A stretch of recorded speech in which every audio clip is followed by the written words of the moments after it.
이 본문은 사실 교회를 맡아서 일하시는 목회자들을 앞에 놓고 설교를 해야 가장 알맞는 본문입니다. 그러나 또 우리 평신도들에게도 이 본문이 중요한 것은 소위 교회를 목회한다는 사람들이 어떤 사람들인가 하는 것을 여러분들이 좀 더 깊이 이해하는 데 도움이 될 수 있고요. 또 하나는 목회자를 도와서 우리 교회 순장들이나 또는 주일학교에서 어린이를 가르치는 분들이나 또는 그 외에 다른 형제들의 영적인 생명과 건강을 위해서 직접 간접으로 일하시는 모든 분들이 꼭 알아두셔야 될 중요한 원리들이 이 말씀 속에 다 들어있습니다. 그러므로 이 본문은 꼭 교역자들에게만 필요한 본문이다 이렇게 생각하시는 것은 하나님께서 이 귀한 말씀을 기록하신 의도를 우리가 부분적으로만 이해하는 사람이 아닌가 그렇게 생각을 합니다. 지난 시간에 제가 이 본문을 시작하면서 몇 가지 말씀을 드렸습니다. 다시 반복은 하지 않겠습니다. 바울이 3년 동안 예배소에서 목회를 했습니다. 개척 목회입니다. 교회를 개척하고 그 교회를 계속 3년 동안 목회를 했습니다. 그가 목회를 바로 한 사람인지 아니면은 바로 하지 못한 사람인지를 누가 말할 수 있습니까? 누가 판단할 수 있습니까?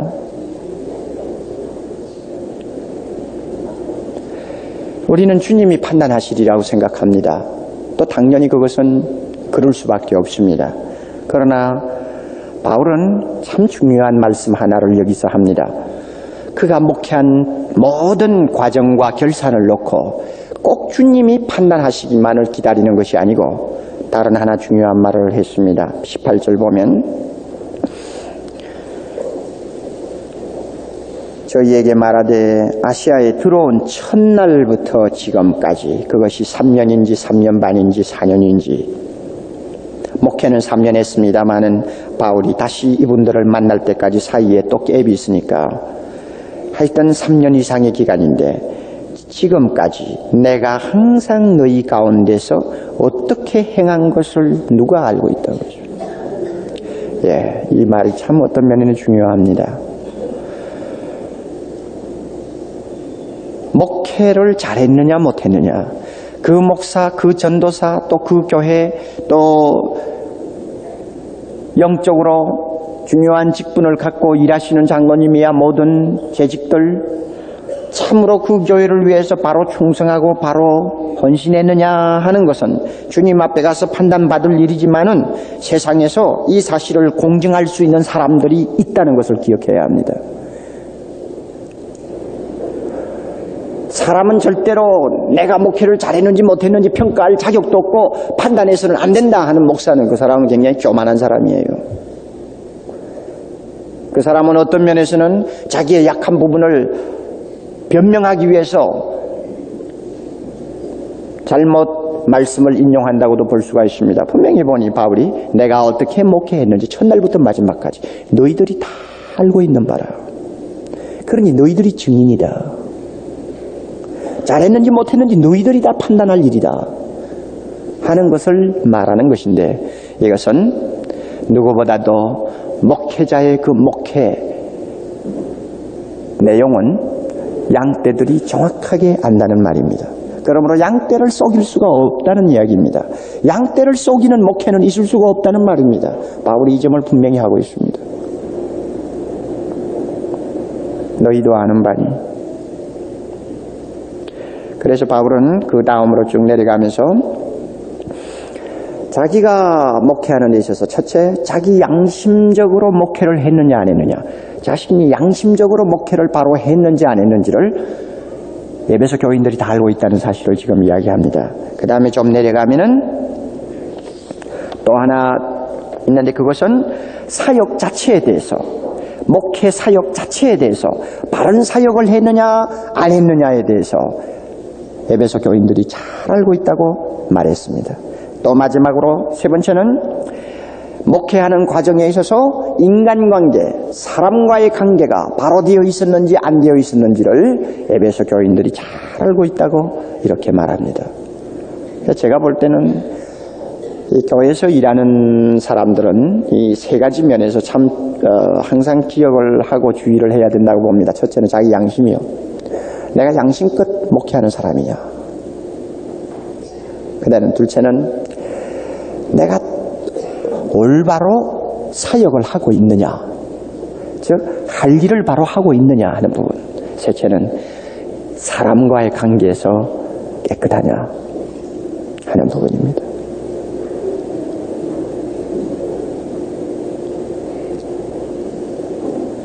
여러분들도 아시겠지만 목사 일을 한다는 것은, 또 한 교회를 목회하고 있다는 것은 참 주님 앞에 볼 때는 영광스러운 직분이요. 감히 인간이 어떻게 이 영광스러운 일을 할 수 있습니까? 그러나 또 다른 측면으로 볼 때는 세상에서 가장 어려운 일 중에 하나가 아닌가, 저는 그렇게 봅니다. 오늘 여기에 보니까 목사 일이 얼마나 어렵다는 걸 금방 알 수 있습니다. 자, 바울은 자기 양심을 놓고 이야기합니다. 나는 어떻게 목회를 했나? 자, 보세요. 19절에 우선 자신은 모든 겸손을 가지고 목회했다. 자기 자세를 이야기하는 것입니다. 이건 자기 양심을 놓고 지금 이야기하는 거예요. 양심적으로 말하는 거예요. 나는 양심적으로 말해서 모든 겸손. 이 말은 겸손할 수 있는 데까지 겸손했다는 말이죠. 예. 뭐 한두 번만 겸손하고 뭐 그 다음에는 겸손 안 하고 그러는 것이 아니고, 하여튼 목회자로서 마지막부터, 처음부터 마지막까지 겸손으로 일관했다는 말을 모든 겸손이라는 말로 표현합니다. 겸손했습니다.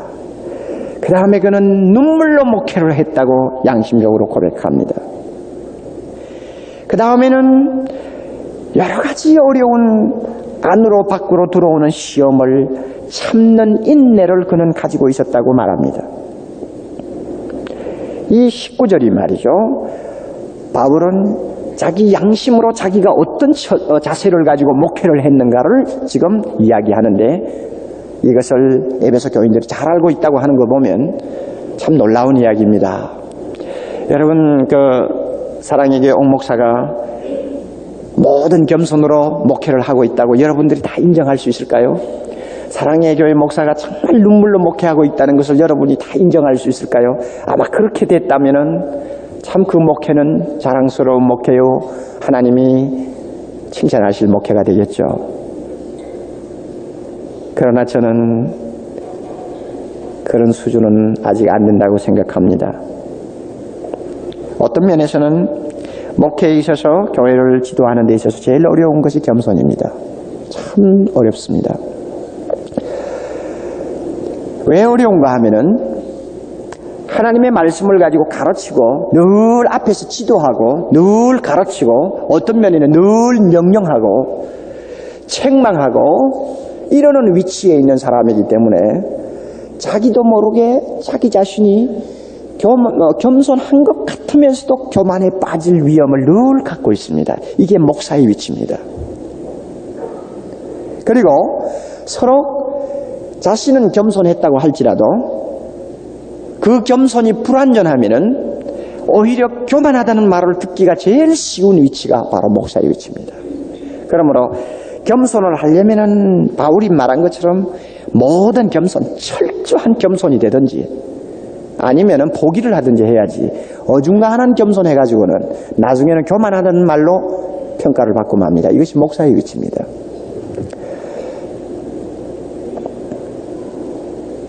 흔히 교인들 생각에는 겸손한 목사님 하면 말도 조용조용히 하고 항상 허리는 구부정하고 그 다음에 항상 웃으면서 이렇게 겸손하게 참 온유하게, 그리고 뭐 어린애를 보면은 너무 좋아서 막 안아주고 이런 어떤 이미지 말이죠.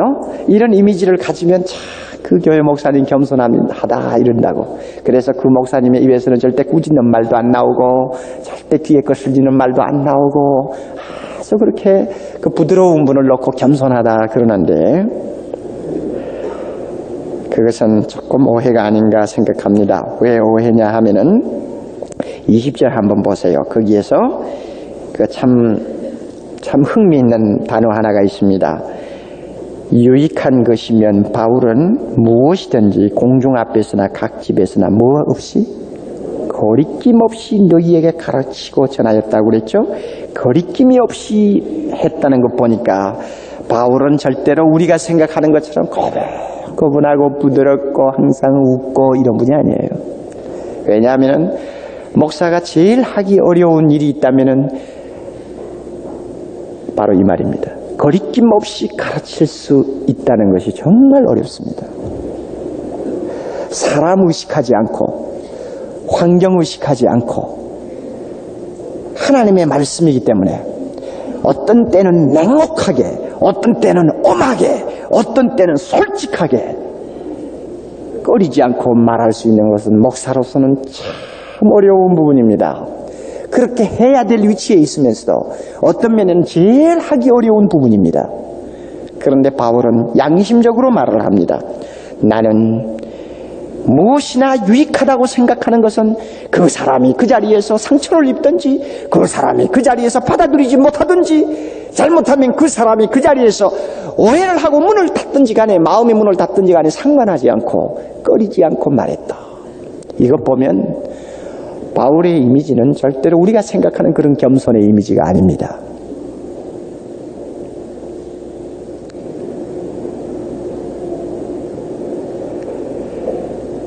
진정한 겸손이 뭘까요? 진정한 겸손은 하나님을 두려워하는 마음으로 일관하는 자세입니다. 이것이 진정한 겸손이라고 저는 생각합니다. 사실 주님의 일을 하는 사람은 목사든지 평신도든지 간에 사실 나에게 이 일을 맡긴 분은 주님 아닙니까? 내가 내 일을 하는 건 아니잖아요. 그러니 내게 자랑할 것이 하나도 없는 거예요. 만약에 내가 어떤 은사가 있어서 그 교회를 참 조금이라도 도움을 주고 양떼들에게 참 기쁨을 주는 것이 있으면 그 은사 다 성령이 주시는 것이 내 것 아닙니다. 또 교회가 조금이라도 부흥하고 조금이라도 교회가 참 세상에서 주님의 뜻을 펼 수 있는 어떤 실력을 가질 수 있다면 그거 다 주님이 주신 축복이지 내가 만든 축복이 아니란 말이에요. 그러니까 사실 교회 일을 하는 사람은 자랑할 것이 하나도 없는 사람입니다. 이것을 알면은 자연히 겸손할 수밖에 없지만은 그러나 더 겸손할 수 있기 위해서는 시종일관 하나님 두려워할 줄 아는 마음을 늘 간직하고 살아야 합니다. 이게 나를 겸손하게 만드는 아주 좋은 하나의 동기가 됩니다. 바울이 말한 것처럼 날마다 부들부들 떨어야 합니다. 바울이 말한 것처럼 날마다 죽어야 합니다. 이럴 때 겸손한 자가 될 수 있어요. 바울은 양심적으로 말합니다. 나는 시종일관 겸손했다. 이 말은 나는 시종일관 하나님 앞에 부들부들 떨면서 목회했다. 그러므로 한 번도 목에 힘주고 내가 잘난 것처럼 말한 일이 없다 그 말입니다. 그만큼 그는 신실한 양심적인 목회자였습니다. 저도 배워야 되겠고 우리 교회 순장 일을 하시는 분들, 주일학교를 맡아 수고하시는 교사들 할 것 없이 다 우리가 이것을 배워야 합니다. 이것 배우지 못하면 우리는 성령의 도구라고 말할 수가 없습니다. 겸손하지 못한 사람은 성령의 도구가 아닙니다. 만약에 남이 나를 보고 교만하다고 말하면 변명하지 마세요. 벌써 교만하다는 말을 듣는 그 자체는 좋은 것이 아닙니다. 무조건 머리 숙이고 주여 내가 어느 곳이 잘못되어 있습니까? 고쳐야 합니다. 물론 상대방이 좋지 않는 의도로 고의적으로 비판하느라고 교만하다고 평할 수도 있습니다만은 우리는 그 정도는 분별할 수 있습니다. 진실하게 말하는 것인지 아니면 다른 동기에서 말하는 것인지 우리는 알 수가 있습니다.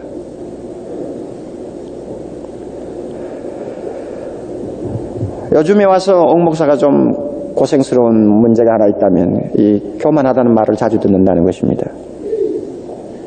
참 야단났어요 진짜. 여러분이 그렇게 보입니까? 교회가 좀 커가고 뭐 소문이 나니까 까불고 교만하다고 그래요. 그래서 참 내가 진짜 까부는 게 어떤 거예요? 나 잘 몰라요. 어떤 것인지 뭐 어떤 것이 까부는 것인지 내 잘 모른다고요. 그런데 까불고 교만하다. 제가 그저 겸손하지 못하니까 교만하다는 말을 듣는데 그러나 겸손하게 저는 그런 비판을 항상 약으로 생각합니다. 내가 어느 부분에서 교만하게 보일까? 그런데 사실은 저는 겸손한 사람입니다. 왜냐하면 제 마음에 교만이라는 생각을 전혀 하지 않는 사람 중에 하나입니다. 왜 그런가 하면 뭐 솔직한 심정에 여러분이 사랑의 교회를 보시고 사랑의 교회 담임 목사를 하면은 뭐 참 여러 가지 면에서 긍지를 느끼겠다 생각하지만 저는 또 그렇게 하지 않는 사람 중에 하나입니다. 왜 그런가 하면 항상 내가 무엇을 보고 있는 사람이냐에 따라서 눈앞에 있는 현실은 평가가 다릅니다. 저는요, 하나님의 나라의 일은 너무나 큽니다. 주님의 비전은 너무나 위대합니다. 지난 2000년 기독교 역사를 우리가 한 부분씩이나마 바로 검토를 해보아도 저는 그야말로 그런 사람 밑에 가서 신의 끈을 풀 수도 없는 위치라는 것을 너무나 잘 압니다. 뭐 지역교회, 목회하는 것은 누구나 다 하는 것입니다. 솔직히 이야기해서. 대한민국의 약 2만 5천 개의 교회, 누구나 다 할 수 있는 목회 일입니다. 그러나 아무도 할 수 없는 일을 하는 하나님의 종들이 너무나 많습니다.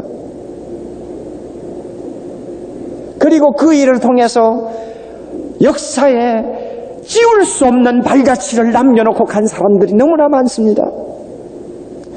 그 사람들을 세상은 어떻게 평가할지 모르지만은 믿음의 눈을 가진 우리가 볼 때는 너무나 놀라운 사람들입니다. 저는 그 사람들을 늘 생각합니다. 지역교회 하나 뭐 조금 부흥시켰다 하는 것은 아무것도 아닙니다. 그러므로 그런 사람들의 표준에다 놓고 생각하면 아무것도 아닌데 뭘 교만할 게 있어요? 난 솔직히 이야기해서 서울 시내 뭐 교회 좀 잘 된다고 해가지고 뭐 목사님들이 목에 힘을 이렇게 대고 뭐 이렇게 뭐 좀 다닌다고 하면 그 사람 참 이상하다고 생각해요. 솔직히 이야기해서 뭐 사랑의 교회만한 이런 위치에다가 이만한 시설 갖추어 놓고 있으면 뭐 누군들 목회 못하겠어? 다 할 수 있죠. 뭐 어지간히 뭐 벙어리 노릇 안 하는 이상은 다 할 수 있죠. 사실 그저 하나님이 주신 여건이 다 다르고 하나님이 주신 여러 가지 요소가 달라서 어떤 것은 조금 잘 되고 어떤 것은 잘 안 되는 그것뿐이지 아무것도 아니에요. 정말 위대한 일을 하는 주님의 종들을 한번 생각해 보세요. 아무도 칭찬해 주는 사람 없어. 아무도 와서 잘한다고 하는 사람도 없고 대접하는 사람도 없어. 위로받을 만한 것도 없어요. 그러면서도 오직 주님만 바라보고 일생 동안 자기의 젊음 다 바치고 일생 동안 자기 세상의 영광 다 바쳐서 주님을 위해서 희생하는 위대한 종들이 너무나 이 땅에 많습니다. 그 사람들 비하면 지역교회 목회는 아무것도 아니에요. 왜냐하면 그래도 뭐 사람들에게 칭찬됐지요. 뭐 사람들이 그래도 존경해 주지요. 그거 뭐 대단한 것입니까? 그래서 저는 늘 주님의 말씀 기억합니다. 세상에서 칭찬받으면 하나님 앞에 가서 칭찬과 상급이 없다고 그랬어요. 꼭 맞는 말인 것 같아요. 그러니까 우리가 이 주님의 일을 하면서 언제든지 이 표준을 어디에다 두고 늘 생각하고 재어보느냐에 따라서 교만할 수도 있고 더 겸손할 수도 있습니다. 그러니까 높이 놓고 보면요. 이것 가지고 교만하다는 말은 말도 안 돼요. 그러니 날 보고 까불고 교만하다고 그러니. 생각이 틀려요, 나는.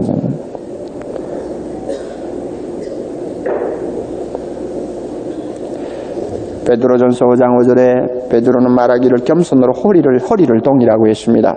여러분이 허리를 동이는 건 띠 아닙니까? 아무리 좋은 옷을 맞추고 좋은 옷감을 가지고 좋은 옷을 해 입었다고 해도 띠를 띠지 아니하면 그 사람은 벌써 문제가 되죠. 이 띠는 참 중요합니다. 그 사람의 인품을 마지막으로 이제 매듭 지어주는 하나의 중요한 장신구입니다. 아무리 그 사람이 믿음이 좋고 아무리 그 사람이 성경 지식이 탁월하고 남을 가르치기를 잘하고 그 다음에 모든 면에서 능력이 있고 은사가 있다 할지라도 겸손이 없으면 마치 좋은 옷을 입고도 허리띠를 매지 아니한 사람과 똑같습니다. 나중에는 망신합니다. 나중에는 자기 주태를 나타냅니다. 나중에는 서로가 곤란한 입장에 빠집니다.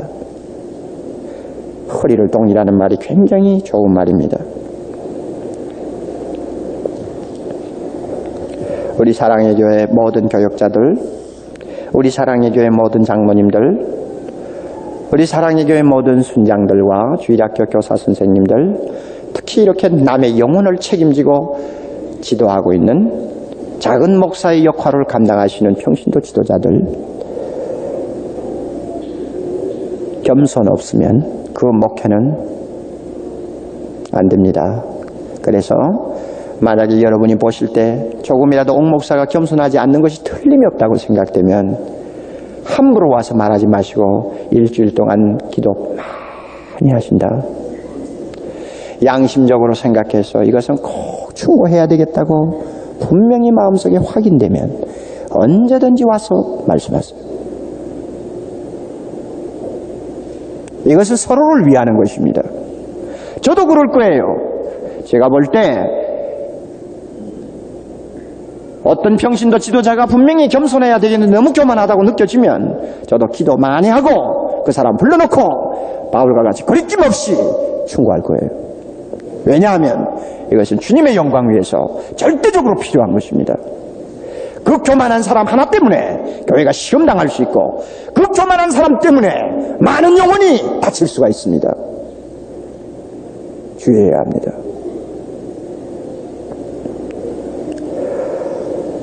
바울은 양심적으로 자기 목회를 이야기하면서 또 하나 눈물로 목회했다고 했습니다. 바울이 쓴 서신서를 보면 바울은 눈물을 왜 흘렸느냐 하고 물으면 주로 세 가지 이유 때문에 눈물을 흘린 장면이 나옵니다. 오늘 우리가 읽은 사도행전 20장 19절은 불신자들 때문에 눈물을 흘렸습니다. 에베소에 있는 많은 믿지 아니하는 사람들 때문에 눈물을 흘렸습니다. 19절에 모든 겸손과 눈물이며 할 때 사실 이것은 에베소 교회 개척을 하면서 예수 믿어야 할 사람들이 믿지 않고 마음을 닫아놓고 있을 때 그가 눈물을 많이 흘렸다는 말로 해석하는 것이 더 자연스럽습니다. 그리고 교회를 들어와도 아직도 마음을 활짝 열지 않고 주님을 영접하지 아니하는 불신 마음을 가지고 계속 바울의 마음에 상처를 주는 사람을 놓고 그는 눈물을 계속 흘렸다고 말할 수가 있습니다. 그 다음에 고린도후서 2장 4절에 보면 그는 문제를 자주 일으키는 신자들 때문에 눈물을 흘렸다고 했습니다. 내가 큰 환난과 애통하는 마음이 있어 많은 눈물로 너희에게 썼노니, 애통하는 마음이 있어서 많은 눈물로 너희에게 썼노니, 문제를 일으키는 고린도 교회의 문제투성이의 신자들을 놓고 편지를 쓸 때마다 눈물로 썼다는 말입니다. 기도할 때마다 눈물이 끊어질 사이가 없었다는 말입니다. 이것은 참 중요한 문제라고 봅니다. 불신자들을 향해서 불쌍해서 눈물을 흘리는 것은 우리는 자연스러운 일입니다. 그러나 교역자의 입장에서 제일 안 되는 것이 문제 일으키는 신자를 놓고 눈물 흘리는 부분입니다. 왜냐하면 교회 안에서 걸리는 거침돌이 된다든지 교회 안에서 남을 해치는 쓴 쑥이 된다든지 고의적으로 사탄의 도구가 되어가지고 교회 안에서 여러 가지 문제를 일으키는 신자는 일단 눈물을 흘리기 전에 사람들의 마음부터 먼저 상하게 하기 때문에 눈물이 나지를 않아요. 목사의 마음을 먼저 상하게 해버린 사람이기 때문에 눈물이 나지를 않아요.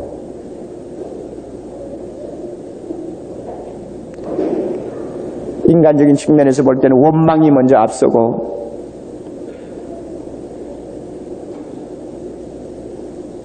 악으로 대적하고 싶은 마음이 먼저 앞서지 바울처럼 눈물을 흘리고 그를 위해서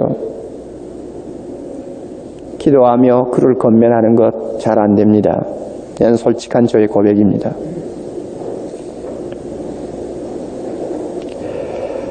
그래서 제가 이런 본문을 가만히 보면 목사나 순장이나 교사나 다른 영혼을 책임지고 있는 사람들은 이것 가지고 내가 진실한 영적인 지도장가를 평가할 수 있다고 봅니다. 문제 일으키고 나에게 가슴에 못을 받고 그야말로 여러 가지 고통을 주는 사람을 놓고 내가 눈물로 기도할 수 있느냐, 내가 눈물로 충고할 수 있느냐, 이거 놓고 나는 그래도 주님 앞에 양심적으로 일하는 사람이다, 아니다 하는 것을 어느 정도 재어볼 수 있습니다.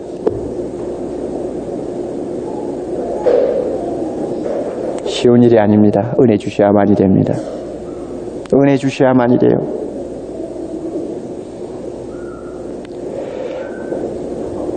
바울이 또 눈물을 흘린 대상은 빌립보 3장 18절인데 이제도 내가 눈물을 흘리며 말하노니 여러 사람들이 그리스도 십자가의 원수로 행하느니라. 완전히 이단으로 돌아선 사람들, 교회를 완전히 떠나서 복음을 팽개쳐버린 사람들을, 그러니까 배신자죠, 배교자들을 놓고 바울은 눈물을 흘렸다고 했습니다. 이 눈물도 쉬운 눈물이 아닙니다. 영혼을 정말 사랑하는 뜨거운 사람이 아니면 못 흘리는 눈물입니다. 저는 바울은 위대한 목회자라고 생각합니다. 그는 위대한 선교사일 뿐만 아니라 위대한 목회자입니다. 왜냐하면 눈물이 있었기 때문입니다. 믿지 아니하는 자들을 향한 눈물이 있었습니다. 교회 안에서 거치는 돌의 역할을 하는 어려운 사람들을 놓고 눈물을 흘릴 줄 알았습니다. 교회를 등지고 예수를 저버리고 떠나는 사람들을 놓고 눈물을 흘릴 줄 알았습니다. 위대한 목회자입니다. 오늘 우리 참 목사들에게 있어서 목회 위기를 당하는 이유가 어디 있을까? 눈물이 메말랐다는 것입니다. 영혼 하나하나를 놓고 눈물이 메말랐다는 사실입니다. 사랑의 교회가 이렇게 눈물이 메마른 목회를 하는 현장이 안 되었으면 좋겠습니다. 옥 목사를 위시해서 모든 부교역자들 물론이거니와 장로님들까지도 참 양떼들을 위해서는 무릎을 꿇을 때마다 약한 자를 위해 눈물을 흘릴 줄 알고 교회를 떠난 사람을 놓고도 눈물을 흘릴 줄 알 만큼 마음이 뜨거운 사람이라면 이 교회는 날로 하나님의 축복을 받을 수 있습니다. 그러나 눈물 마르면 그곳에서는 생명이 싹트지 않습니다.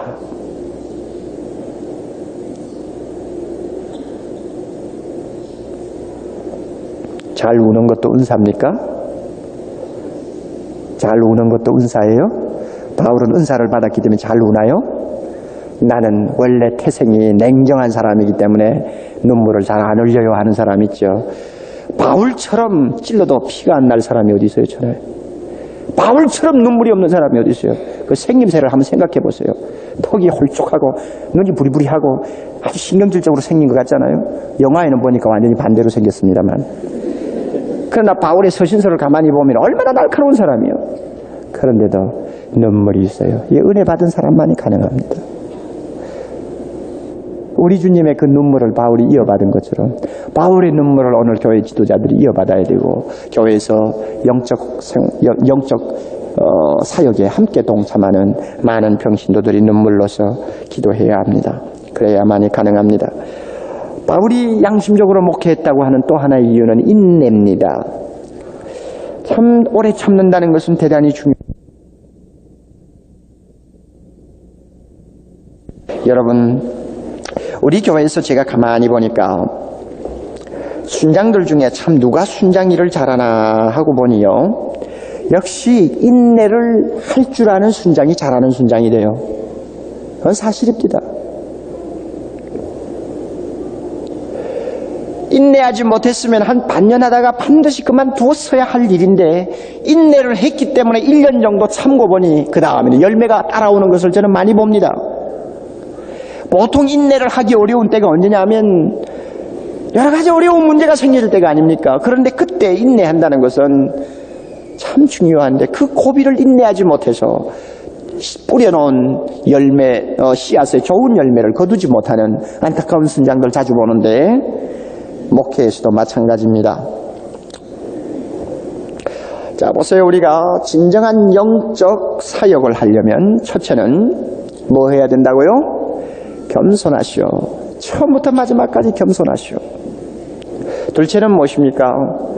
눈물로 목회하세요.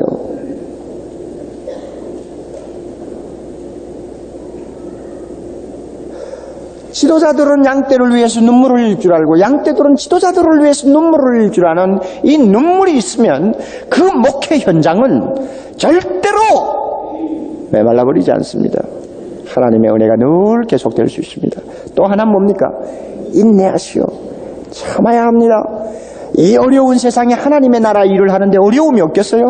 이 마귀가 아직도 무섭게 활동하는 이 세상에 하나님의 거룩한 나라의 주춧돌을 놓는 이 작업을 하는데 방해하는 자가 없겠어요?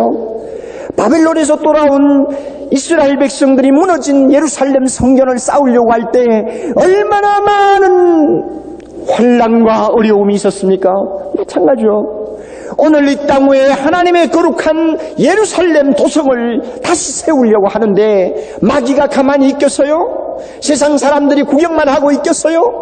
그러니 이모저모로 여러 가지 면에서 괴롭히고 우리를 시험할 수 있는데 우리가 인내 없이 어떻게 이깁니까? 우리 주님도 끝까지 인내함으로 승리하셨다고 했는데 우리가 인내하지 못하면 안 됩니다. 인내해야 합니다. 나머지 문제는 다음에 하고 우리 24절 보십시다. 이제 바울처럼 주님의 교회를 위하여 이웃에 있는 형제들을 위하여 참으로 영적 지도자로서 쓰임받기를 여러분이 원하시면 바울과 같은 이런 결심이 필요합니다. 소명의식이 필요합니다. 나의 달려갈 길과 주 예수께 받은 사명 곧 하나님의 은혜의 복음 증거하는 일을 마치려 하면은 그 다음에 다 같이 나의 생명을 조금 더 귀한 것으로 여기지 아니하노라. 이 말씀은 바울 같은 사람에게만 적용되는 말씀이 아닙니다. 주님 앞에 부름받고 하나님의 나라의 영광을 위해서 소명받은 모든 크리스찬들에게 다 적용되는 말씀입니다. 그러므로 주님께서 예배소 교회를 향해서 말씀합니다. 너희가 죽도록 충성하라고 했습니다. 죽도록 충성이 뭡니까? 자기 생명을 조금 더 귀한 것으로 여기지 않고 주님 영광 위하여서 희생하려고 하는 자에게 가능한 이야기입니다. 저는 사랑의 교회 모든 평신도들이 바울과 같이 겸손과 눈물과 인내를 가지고 죽기까지 충성하기를 원하는 영적 지도자들이 되기를 주님의 이름으로 축원합니다. 여러분 지도자가 되도록 노력하세요. 마리아 성교에 들어가서도 여러분이 다른 형제를 영적으로 도와주는 사람이 되세요. 아브라함 성교에 들어가든지 바울 성교에 들어가든지 루디아에 들어가든지 에스도에 들어가든지 성가대에 들어가든지 어디에 들어가시든지 여러분 다른 형제의 영혼을 위해서 눈물을 흘릴 줄 아는 영적 지도자가 되세요. 약한 형제를 위하여 조금이라도 내가 뒤에서 유모와 같이 도와주는 영적 지도자가 되세요. 이것은 참으로 영광스러운 일입니다. 이것을 하기 위해서는 겸손해야 합니다. 눈물이 있어야 합니다. 인내가 있어야 합니다. 동시에 자기 생명을 아끼지 아니하는 희생정신이 있어야 합니다. 그럴 때만이 다른 영혼을 위해서 나는 희생할 수 있습니다. 도움을 줄 수 있습니다. 그래서 사랑의 교회 언젠가는 작은 목사 1000명이 1000명이 이 교회는 목회한다는 소문이 날 수 있도록 여러분이 모두가 영적 지도자가 되기를 바랍니다.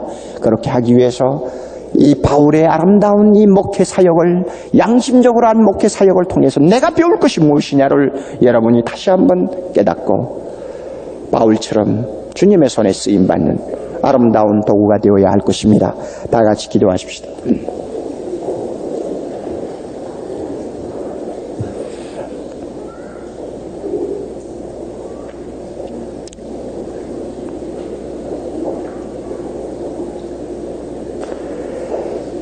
우리 모두는 몸된 그리스도 교회의 지체입니다. 나는 내 옆에 있는 형제를 영적으로 도와주어야 되고 내 옆에 있는 형제는 나를 영적으로 도와주어야 합니다. 꼭 성경을 가르쳐야만이 도우는 것이 아닙니다. 그 형제를 위하여 기도해주는 하나가 도우는 것입니다. 이것이 작은 목회입니다. 이웃에 있는 형제를 염려해서 전화하면서 그 형제를 위해서 같이 눈물 흘리며 같이 하나님 앞에 한숨 쉬는 그 자체가 작은 목회입니다. 작은 목사의 일입니다. 그러므로 오늘 저녁에 우리가 배운 말씀은 바로 나를 위한 말씀입니다. 형제를 위하여 목숨을 버리는 것이 마땅하니라. 얼마든지 나도 그렇게 해야 합니다. 그렇게 하기 위해서 여러분 자신이 과연 겸손한 주님의 종인가 자신을 살피세요. 과연 눈물이 있습니까? 영혼을 사랑하는 눈물이 있습니까? 그리고 인내할 줄 압니까?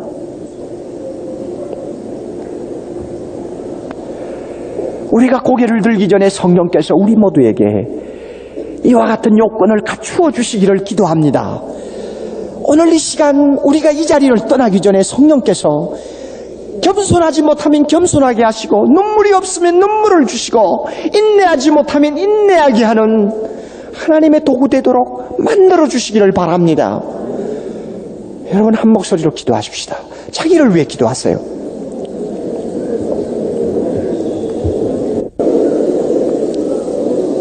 고마우신 아버지 하나님, 오늘 저녁에 우리는 매우 평범한 진리들을 몇 가지 다루었습니다마는 사실은 우리에게 가장 실천하기 어려운 진리임을 다시 한번 마음속에 가책으로 받으면서 이 말씀을 생각했습니다. 주님, 원하옵기는 사랑의 교회 모든 평신도들은 서로가 이웃을 위하여, 형제를 위하여 영적으로 수고하고 일하는 사역자들이 되기를 바랍니다. 하나님 아버지, 형제를 위하여는 목숨을 아끼지 않고라도 충성할 수 있고 희생할 수 있는 영혼의 사역자들이 다 되기를 바랍니다. 그렇게 하기 위해서는 우리가 양심껏 교회를 섬기고, 교회를 섬긴 그 증거를 성도들로부터 분명히 보장받았던 바울처럼 주님, 진정한 겸손한 사역자들이 되기를 원합니다. 옥 목사를 위시해서 한 사람도 교만한 자가 없기를 바랍니다. 주님, 우리 모두가 눈물이 메마르지 아니하는 사역자들이 되기를 바랍니다. 내 이웃에 있는 내 곁에 앉은 형제를 위하여 눈물로 기도할 줄 아는 참 눈물의 성도들이 되게 하옵소서. 거룩하신 주여, 이 땅 위에 사람들이 점점 사나워지고 하나님 아버지, 무서운 사람들로 바뀌어가는 이 마당에 우리는 눈물로 그들의 악한 마음을 녹일 줄 아는 사람들 되게 하시고, 우리의 눈물의 기도로 아무리 더러워진 사람들의 마음이라도 깨끗하게 할 수 있는 능력 있는 사람들 되도록 오늘 밤에 나온 모든 성도들을 주님이 새롭게 가꾸어 주시기를 바랍니다. 하나님, 우리는 인내하기를 원합니다. 지난 8년 동안도 인내하게 하신 하나님 아버지시여, 앞으로 우리에게 주어지는 모든 시간마다 순간마다 인내하기를 원합니다. 우리의 십자가 지고 주님 따라가는 그 길을 인내하면서 가기를 원합니다. 오 사랑하시는 주여, 그리해서 사랑의 교회는 1000명의 작은 목사, 1000명의 작은 목사들이 일하는 교회로서 정말 바울처럼 양심적으로 형제를 위해 수고할 줄 아는 영적 지도자들이, 평신도 지도자들이 많이 배출될 수 있는 교회 되도록 축복해 주시옵소서. 예수님 이름으로 간절히 기도 올리옵나이다. 아멘.